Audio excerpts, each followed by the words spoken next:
Hello gamers, my name is Seated Gamer and welcome back to the final episode of the Modern Masters 2017 booster opening videos. I highly doubt that I'll be getting more of these cards. I'm fairly sure I've used up my luck.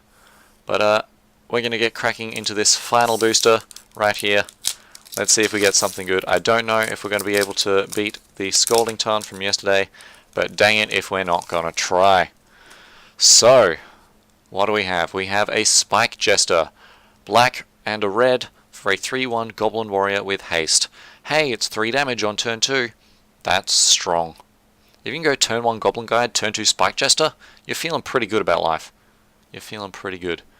Moving on, we have Vampire Aristocrat. 2 and a black for a 2/2 Vampire Rogue. Sacrifice a creature, Vampire Aristocrat gets +2/+2 until end of turn. Yeah, he's not bad, especially if you have creatures with on-death triggers. He can work well. Moving on, we have Slayer's New Guildgate. It fixes your mana. Cower in Fear, 1 black, instant. Creatures your opponents control get -1/-1 until end of turn. That can be a very strong card. I like it. I like it. Yeah, that can just hose your entire opponent's board of creature tokens or 1/1s that pump up the rest of your board. It's very nice. Moving on though, we have Slaughterhorn, 2 and a green for a 3/2 beast, Blood Rush for a single green, and discard it. Target attacking creature gets +3/+2 until end of turn. Yep, that's good. It's creature, it's combat trick, it's good card. Moving on. Pitfall Trap, 2 and a white for an instant trap. If exactly 1 creature is attacking, you may pay white rather than pay Pitfall Trap's mana cost. Destroy target attacking creature without flying. Not bad, not bad. Yeah, it can be good early game, it can be good late game. I think the theme of this Modern Masters 2017 is it's got versatility, it's got utility, it has many options. Let's see if this card has options. Augur of Bolas, 1 and a blue. It gives you options. 1 and a 3, or 1 and a blue for a 1/3 Merfolk Wizard. When Augur of Bolas enters the battlefield, look at the top 3 cards of your library. You may reveal an instant or sorcery card from among them and put it into your hand. Put the rest on the bottom of your library in any order. Yeah, it can find you a Pitfall Trap if you need it. It can find you a Cower in Fear if you really need it. It's very nice. It's very nice. Moving on though. Giant Baiting. 2 and either red or green for a sorcery. Create a 4/4 red and green giant warrior creature token with haste. Exile it at the beginning of the next end step. And it has Conspire. As you cast this spell, you may tap 2 untapped creatures you control that share a color with it. When you do, copy it. So that would get you 2 4/4 red and green giant warrior creature tokens with haste. This can be a very good late game as well as early game to just get in there for damage. Especially if you already have 2 creatures, you're just like, oh hey, I have 2 4/4s now. Or if you wait for later and you have some way of populating, you can just make a 4/4 that doesn't get exiled at the beginning of the next end step. I believe that's how it works. I'll assume that's how it works. Moving on though. Is it Guildgate? But is it though? It is. It is in fact mana fixing. Are we on to uncommons now? We are not. Battle Rattle Shaman, 3 and a red for a 2/2 Goblin Shaman. At the beginning of combat on your turn, you may have target creature get +2/+0 until end of turn. Not bad, not bad. It can definitely help if you have something with Trample, or First Strike, or if you just want to get in for 2 more damage. Something with Flying that you know can get through. It's pretty good. It's pretty good.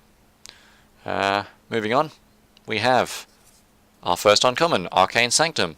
Enters tapped, taps for 1 of the Esper colors. Yep, that's fixing. It's good fixing too. Moving on. Carnage Gladiator, 2 black-red. Whenever a creature blocks, that creature's controller loses 1 life. Sorry, it's a 4/2 Skeleton Warrior. And you can pay 1 black and a red to regenerate it. Yup. That's good. Not the foulest or even the bloodiest act at Rick's Mardy by a stretch. Yeah, that's strong. This has been a very aggressive pack, I've noticed. Let's see if it keeps being aggressive with our third uncommon. Gruul Warchant. Yep, that's aggressive. 2 red-green for an enchantment. Attacking creatures you control get +1/+0 and have menace. Yeah, that's an aggressive card. Like if you have that and the Carnage Gladiator, they have to block with 2 or more creatures, which means they're guaranteed to lose 2 life whenever you're attacking with something. Unless you're attacking with a 0/1 that gets +1/+1 menace, but at that point, that's just 1 free damage that you're always going to get through, because why would you block that? Why would you even block that? Before we move on to our final rare of the day, of the week, let's see our token. It's a Star Ooze token. Not bad, not bad. But let's see what our rare is. Is it going to beat a Scalding Tarn?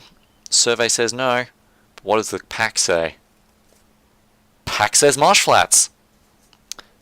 Pack says Marsh Flats. It's like, oh, you didn't think you were going to get a fetch, did you? You didn't think you were going to get a fetch that you already had, did you? Well, let's just prove you wrong. Okay, sure. I'm happy to have 4 fetches. Let's see if we can make it 5. Nope, that's a Pit Keeper. I was really hoping that was going to be something amazing, but no. 1 and a black for a 2/1 human wizard. When it enters the battlefield, if you have 4 or more creature cards in your graveyard, you may return target creature card from your graveyard to your hand. Good early game as a piker, good late game as getting your biggest thing back. Rather nice. But yeah, Marsh Flats. Okay, sure. This has been a good week. I've had rather a ridiculous amount of luck. Like these 7 cards, they're pretty good cards. Yeah, the rest of them, also not bad. We've gotten some Pyroclasms as well. A couple of the Augurs of Bolus, which are pretty strong. Yeah, we've had a... You know what, let's just get a sleeve of this thing real quick. Have a bit of a rundown of what we got. You know what, let's do a price comparison here. Let's see what everything we got was worth. We won't grab the foils because they're spread out amongst everything by this point. So we'll just go with the actual rares and uncommons that I thought were good. So I'll be back in a moment to do that. Alright, let's do a bit of a price check on these. So the amount I paid for this was about 160 Australian. For pre-ordering it, it was a little bit cheaper, so that was rather nice. So let's just go through, add some prices up. We get Seance, Zur the Enchanter, Hellrider, Cyclonic Rift, Desecration Demon, a foil Crumbling Necropolis, which I thought was rather nice. That was part of the sealed pool that I got. Ranger of Eos, Path to Exile, Goblin Guide, Marsh Flats, ×2, Misty Rainforest, Scalding Tarn, and last, but most certainly not least, Damnation. Now, as a fancy magic card. Well, that is the total amount of money that I got from all of these. I will not be selling them because I like having magic cards, and I might trade some of them, probably not all of them, but yeah, some fancy magic there. Well, I have no idea how much that total actually is, but it will be right here. So thank you all very much for watching these videos. I hope you enjoyed them as much as I did. I like opening magic cards, it's just fun. I realize that the best way to get cards is to buy the singles online or trade with local players if they have the cards you want, but sometimes that's not the case and you have to buy them, so yeah. Well, that's going to be it for me for this week.